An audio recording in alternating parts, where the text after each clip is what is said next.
She asked the inspector to send her a text message with the details instead, and then hung up. Cole was Jessica's immediate superior and had been promoted at the same time she had. She had always got on fine with him when they had been in more junior roles. He was a decent guy, but perhaps a bit too nice. He was about as normal a bloke as you could ever meet. One of those people whose description you hated when taking statements from witnesses.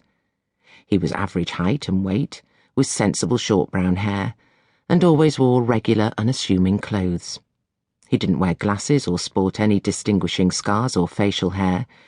Even his voice was exactly as you would expect. In fact, the only thing not really regulation about Jack was that he had what most officers didn't seem to, a proper family life. He was in his mid-40s and married, seemingly happily, with 2 children.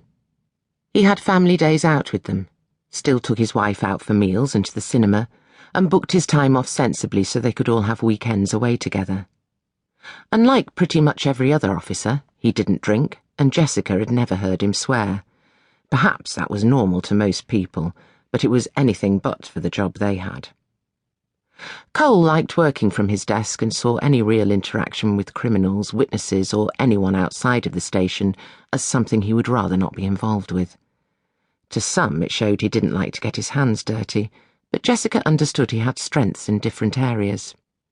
Sitting on the edge of her bed, Jessica ran her hands through her long, dark, blonde hair, thinking that it needed a wash, as it always seemed to. There was definitely not going to be time for that this morning. She pulled it back into a loose ponytail and hunted around her room for some suitable clothes. She thought most of her colleagues took plain clothes a bit too literally.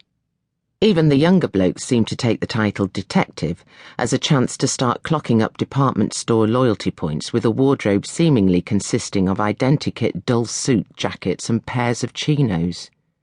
The only difference between the younger guys and the veterans seemed to be the width of their ties. The new guys would start off with skinny monstrosities around their necks, but their neckwear seemed to become wider the longer they spent turning up in those dreary suits. Jessica knew she couldn't take things too far and still wore a suit to work each day, but at least it wasn't the same one with an egg stain on the pocket, unlike a certain colleague or two she could think of. She also made sure she dressed something like her age. She was almost 31 after all.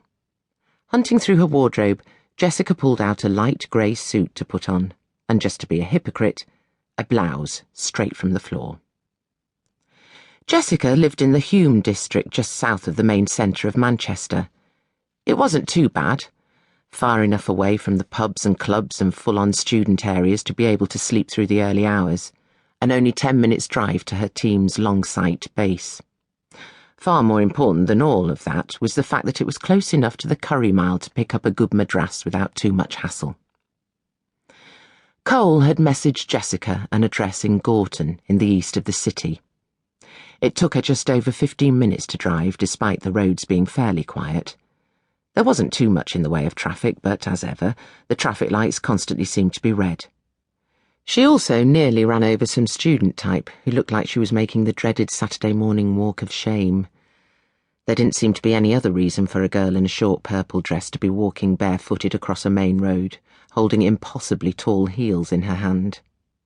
Jessica wondered if the girl had actually had a good night as she crunched down through the car's gears after swerving around her. Jessica's bright red K-Reg Fiat Punto was her pride and sometimes joy, even if it didn't give her much pleasure on the cold winter mornings when it wouldn't start no matter how much she kicked and swore at it. She had been given it as a present for passing her theory test from her mum and dad over 10 years ago and had learned to drive in it. It was an attachment to easier, less serious days. How it was still on the road was a mystery far beyond Jessica's detective skills. The exhaust was perhaps the only thing loud enough to wake up her flatmate and best friend Caroline, while the MOTs were expensive and the piss-taking from colleagues was relentless. Even her dad gave her stick about it. "We only bought that as a first car," he would say to her. "You earn a decent salary now." Well, she earned a salary now, that was for sure, and as long as they could get her from A to B, or at least close to B, she wasn't that bothered about cars.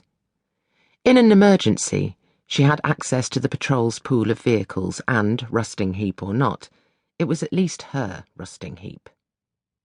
Jessica pulled up behind 2 patrols.